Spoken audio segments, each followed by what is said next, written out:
Hey, Mom and Dad, here we are. The Family Matters Deep Dive. I'm Brett. I get to serve as our youth pastor here at C4, and alongside me is our wonderful, amazing family ministry director, Dean Kaneshiro. But you're also a parent. I am. And you have are kids within our you're the ministry. youth leader. Yeah, you're I the am. youth leader for my kids, which I'm so thankful for. Yeah, and here we are as we're diving in today. Probably the biggest, I would say, conversation that we're going to have. It's an exciting one. Yes. 2 words might give you anxiety. That's right. Teen dating. Yes. You got to say that again? Teen dating. Okay. And here's my question. For those of you who are still with us. Yeah, and you didn't log off. That's right. Here's my question. To go cry. Is teen dating even a thing? Because I have a daughter. Yes. She's 3 years old. Okay. My plan is you're not marrying or even dating until Yes, 37. we're not That even seems like a talking- reasonable age. If you're writing anything down, that's a good place to start. 37 is a good age. It's not a bad one. No. It's not a bad one. Yes. To start. Yes. But here's the thing. I feel like, obviously, my background growing up, I dated within my teen years. I just saw man, it seemed like a really great idea in the moment, but it was really a train wreck. Yeah. Like, and you didn't know the Lord, right? So No, I didn't. To clarify. Yeah, to clarify that. Same with me. I didn't know the Lord in my teen years. I mean, I didn't, and I wouldn't say I really had anyone pouring into my life or talking in. Right. Like, this is how you walk through a relationship. Yeah. This is the purpose of a relationship. I mean, for who's me, doing that? not my dad, Not and not TikTok my mom. even. Yeah. It was or really worse, just it's friends. Yeah. That's literally me. This It's like is what it the is. blind leading the blind is what Hey, it there's was. a huge ditch over there, Brett. Let's go jump in there together. Follow me. Yes. No, 100%. Mm-hmm. Yeah. So I mean, we have obviously even students within our ministry who are in their teenage years. They're obviously, some are in relationships, some aren't. Right. But I feel like for parents, it's really important for them to be actually a part of this process. As much as That's I the may, hope. as a teenager That's the hope. or young person, I want to take care of this, but I guess in this video, how could we actually help equip parents and bring them alongside their kids to make sure that we're all on the same team, and we can actually, if they are going to start to date within their teenage years, Yes. how can we do it in a way where it really honors the Lord, Right. And honors the two people involved, and actually could be productive during these years? Yeah, definitely. And I just want to say that this is not, this is what I'm sharing is a lot of my opinion. Obviously, we're trying to use biblical principles as we go, but this is definitely the Wild West. I wouldn't say that it's very simple. Oh, just turn to, chapter 6 and Paul explains it to us, or Jesus. So there are things that we're trying to do, like you said, to honor the Lord as we go through this. Obviously, this is happening under the light and reality of marriage, which is for folks who feel that that's what they're called to, that's where we're headed with this, which is what makes this question, teen dating, so important, because 15-year-olds, you're not going to get married next year. Laney, right? And especially within Christian culture, right? I think more or less as you get older, it's you're going to date, therefore you're going to marry this person. No way. Which can be also a pressure. Yeah, I mean, I don't expect anyone who's dating within our ministry to at 16, we're going to get married. No, right. So we also have to acknowledge from the outset that a lot of us, and more Gen X maybe, millennials, I guess, we're coming out of the I kiss dating goodbye. We're living in kind of the froth of that crashing wave and all of that. So we can't touch everything, obviously, in this video, but I just want to acknowledge the fact that there's people on every side and every version of this. Right. Wounds and blood is all over the place. I get that. So, but I am just going to share, hopefully in a redemptive way, that there is a place, I think, of some sanity. I am going to say yes, that there is a place for teen dating. Okay, so I will go on the record saying that. However, with some guardrails and some things in place. Very helpful. So I'm not just whatever. And I think the place that I want to start is that I want to start with talking about this hashtag that I created, not that it's out there, but it reminds me in my little mind of start at 16. Now, this has been affirmed, especially when it comes to social media, having smartphones and these kinds of things. 16, more so than 8th grade, more so than beginning freshman year, you really shouldn't be doing a lot of the things that kids are doing or engaging in or digital freedoms until at least 16. And at 16, I would start the conversation. Well, we're having conversations already. I would start the consideration. Are you ready to be able to get into Instagram? Are you anchored in Jesus enough to even consider? I know you've liked someone, maybe they liked them at 14 or whatever. That's not a problem. Affirm that, have that conversation. But it's more like, what are we going to do with that? And then that's when I remind my Keiki, and it's good that they know, even at 12, 13, like we're not even going to be in a place of looking at you dating until 16. But let me back this up and why I'm telling you this, okay? Because this is big time. There is one thing that really helped me understand this. There was a study that talked about kids' self-confidence and them liking even their own self, okay? And they did this with teenagers, and I wish I had the graph to show you, but if you can imagine the kids being kind of in their 8, 9, 10 years old or whatever, and then things begin to dip as they go through puberty, right? You're insecure. I'm trying to get people to like me. I have all this conflict and all these things are happening. And kind of this, if you could imagine sort of like, okay, this would be a healthy range. Well, let's see, for your perspective, like as they're coming down into 12, 13 years old, it starts to dip as far as the information they're gaining back from children and young teens. And guess what age it starts to break back up through? 16. You get it, 16, right? And so there is this space where kids are really trying to figure out their value, their identity, and I just want to please people, and I want my friends to... Yeah. So truthfully, I'm more with you. I would actually push all this off to like 37 years old if I could. Cut it. But just cut it. We're done with it. That's right. But here's the reason why I would consider 16 and 18 years old. And if you're going to assume, let's say kids are going to college or moving out of the house or whatever, I do have 2 precious years, at least, where I can at least, if they're going to want this, and they don't have to, but if it's in their heart, I would be open to it. First, I'm gauging, are they really out of that space? Like, are they even at a place where they have that self-confidence? Can they even do it? That's true. Still, I would say, mom and dad, you really should have the final call in a lot of this. I would really put that decision with you and your counselors or other shepherds in your life. But ideally, you would still kind of have the final say in that. But nonetheless, be open to it if you can coach and do some of the other things that we're going to talk about. But that's the reason why it's not a magical number here or whatever from the Bible, but it is something that I'd say, especially in today's world, you're not even ready, I think, for so many things that we're letting kids do. I just don't believe, and I think this experiment is over. Like, we know now when it comes to social, digital, and some of the interactions with kids, they really are not even ready to handle it and cope with it until 16 years old. So sorry if that's freaking you out. If you're a teenager watching that's a really great point, though, because I actually remember, I think my first dating relationship was at 16. Oh, okay. And when you talk about like really your identity and your value, like, I had no idea who I was. I would say now being a believer, that thing, like my identity back then was shaky. Yes, at best. No, mine too. And so like when I look at that though, I mean, I was trying to find so much of my worth, my value in that relationship because I wasn't myself complete. And literally when things were great, I was so good. And when things were not, it felt like the world was literally about to end. And like, I didn't want to play baseball.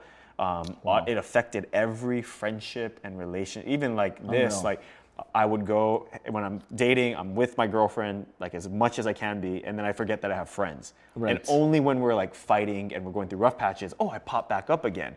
And so I love what you're even saying, that the conversations before that. I really did not have any conversations about dating when I could date. Really, like the basic thing was like, you don't get any girl pregnant. Like that was pretty much No, and that was my fear. That's why that was my fear growing up too. STIs, or we called them STDs back then, sexually transmitted diseases. Now we call them infections, which is scary because you don't know you have them. That's why we call them that. But that's a whole other video.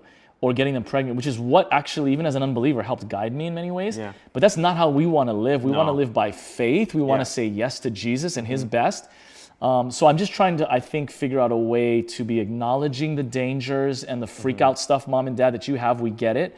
While still allowing our young people to grow and take some steps, but within an environment of as much safety, wisdom, and guidance as possible. Yeah, and you're building up to that, right? Because again, you're having these conversations prior. My guess is honestly when puberty is already beginning to start. So we can probably start. And that's what Chad and I talked about in the other video, wherever the other video is. So you're leading up to 16. If I'm a teenager and I'm ready, like I want to date, I want to be in relationships. It's almost like once I get to 16, I should be able to just hop into a relationship. Right. But like it's kind of like the same thing with kids. Like you might be 15 and you could get a permit, but you don't have the maturity to necessarily drive just yet. Correct. Like what are some signs with parents, if your kid comes to you, hey, I'm 16, can I date? Yeah, let's like, go. what are kind of the signs where it's actually, we should actually put this off? Like, we should. No, that's kind really of, good. Yeah, and I wanted to say this first too, is again, it doesn't just mean that when you're 16, suddenly it starts. That's not what we're trying to Yeah. frame up. But let me just talk about the social media thing, because this story really helps. Like, it was hard, because a lot of you are like, Dean, you don't get it. My kids and their FOMO and their nagging, and I even just dropped the bomb by even just talking about social media at 16 years old is a freaky show. But I did this with my kids, some of them are young adults now, and it was hard to say no during those years, okay? But let me say this to you. When they got to 16 years old, some of them at that point didn't even want Instagram and whatever at that time. I think Snapchat was big at that time. This is pre-TikTok years. Facebook barely even was a thing for them too. But they had at least they had seen during those years the destruction, the kids who were on their phones ignoring you. Like, they were the ones sitting there with a flip phone and their friends were ignoring them. They got to watch the carnage in relationships. Maybe that's what you were experiencing. I definitely was in some ways. And so by the time they get there, there's a lot more, not just natural maturity happening, the prefrontal cortex is growing a little bit more, but they've now seen through experience the dangers, the pitfalls, the drama, the junk. And I had two of my kiddos say to Holly and I, my wife, and they said, I didn't get it then, Dad, but I see now why you guys were doing that, okay? I'm trying to give you some answers to the quiz before you take it. Honestly, because if your kid is 12 or 13, you're like, how am I gonna make it to 16? And it takes a lot of faith, and I don't mean just faith in God. Yeah. That's why we're trying to give you some of these things, because it takes a lot to believe that things are going to turn out all right. In the midst of massive fighting and slamming doors, and you hate me, you're ruining my life. You know what I'm saying? Like, and I don't know if you ever said that, you probably didn't to your parents. But just things like that can come out of our mouths and our kids' mouths, and it's so hard to hold the line.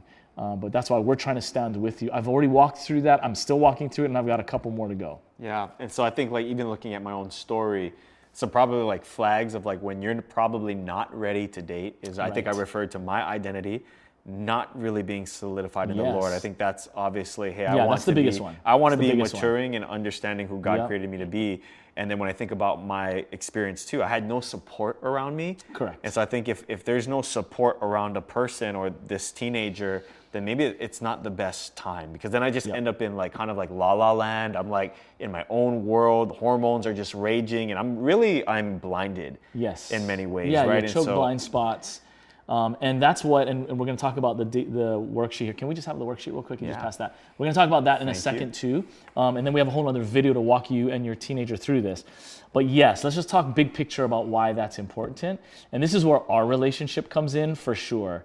So not only do we talk about 16, and not only are definitely you looking at their identity and their value, it's important while your keiki has wet cement, if you can, and don't freak out if your kid's already 17 or 12, whatever. But if they're 11, 10, 11, 12, you're already having these conversations, because that's when they can kind of accept it. More so, they're not as fighting. They're like, okay, I guess. But now it's set. Like, this is our family's guideline, and now you're just holding it. Instead of trying to introduce it or fight over them or negotiate. So that's important that they see that that's kind of just the way that our household is. So it's not a surprise to them. But I think to go back to the team piece. Yeah, let's talk about the team piece. Our relationship and being a part of a spiritual family means, mom and dad, you cannot do this by yourself. No. You're not getting rid of your kuleana and your responsibility, but having we call it a support team with another uncle or auntie that they're close to, that can invest in them. And listen, no shame, I'll call them. Can you reach out to my team? Is it cool if I'll give you money. Can you take them out for coffee or whatever? Not that they would take it, but still, like, whatever. And then to have them involved in the youth ministry, young adult ministry. Mom and dad, please hear me. Maybe it didn't work out for them. Maybe they struggled with whatever. Whatever it takes prayerfully and then practically to re-engage them and say, you know what?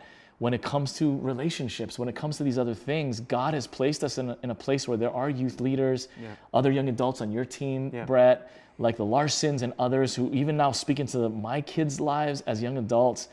They're invaluable to the growth and the balancing act that your teen can have, or your young adult, as they begin to date. Therefore, I would say, if you don't have that, then the time may not be right. Yeah. Does that make sense? No, it's super good. I totally agree, and it's an honor and a privilege to be a part of that. And I love what we've created here as a culture of the family discipleship starts within the home, Yes. but I can come alongside. That's good. To support.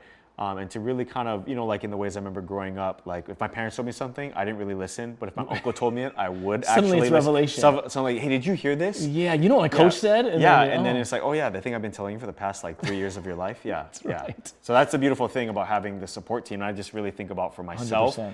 even though with then I probably would have like fought it, being again on this side of it, wow, how much heartache I could have could have been like spared from. Yes. The consequences of my sin. Yes. My actions. It's like if I'm thinking about any young person, why wouldn't I want them to walk in something that's healthier, that's good. better for them than to really take the same cracks that I did. No, and I think that's why, and this is our spiritual family matters series, is like, we're not trying to just keep bringing this up, but this is why it's critical to be a part of a spiritual family, especially a multi-generational one. And we've designed our campfire, our family circles around that. And so I just want to encourage you again, because it doesn't happen overnight, right? You want to be invested, like this is 5, 6, 7 years some of these aunties and uncles are invested into some of my keiki, so that now as things come up, they can be there. They had started relationships with Brett early on, and then like 3, 4 years into it, boom, he's there. They know he's proven his love for them, etc. I know that sounds like a perfect world. I know that sounds like people don't have that. And I get that. But there's no better time to plant a tree. Right. Like 50 years ago was a great time, but the second best time is today. Yeah, that's good. And so that's why we want to press on you guys and challenge you. Your kids need spiritual family, not just today, but 6, 7 years from now, 2 years from now.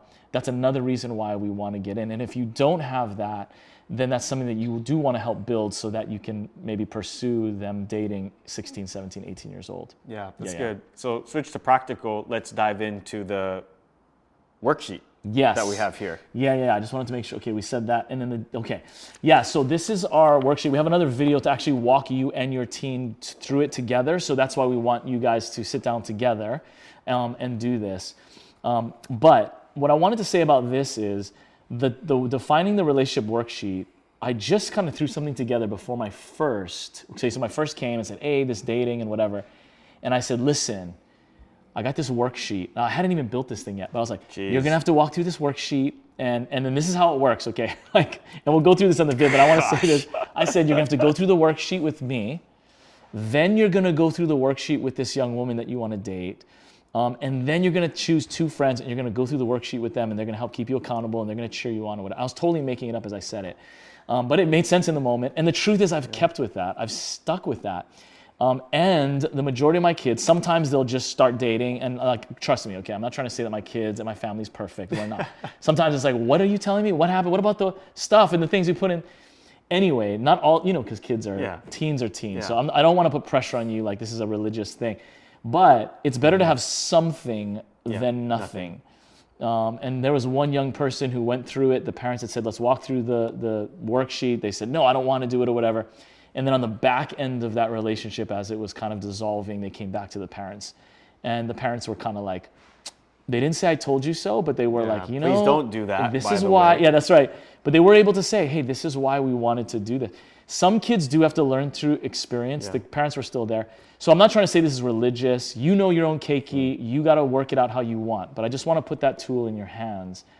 But the point here, Brett, is that there's some kind of infrastructure that you can keep them accountable to. They are inviting a support team. You're building a support team in this worksheet. I'm telling you, and you've seen this, Brett, too, with young people. Like, Brett has been on some people's worksheets. Like, Brett, you're going to be someone that speaks into my life. Well, when they get into that space of like hiding or now the stuff that they said they wanted, the boundaries that they put in are not happening, and Brett sees some stuff or the auntie sees, then they have already predetermined like, hey, auntie, you can speak into my life, or hey, youth leader, or that is critical to have that. And I think you don't want to try to jump in those moments. You want the support team empowered by this so that they can come in and speak. So that, along with the other pieces that exist on here that we're going to go through in the next video, are just pieces that allow light and accountability and it gives you an infrastructure so that you guys can walk more with more encouragement and more confidence as you guys move into that space. Yeah, so we hope this was encouraging for you. We're going to dive into the next video together to actually go over the Defining the Relationship worksheet.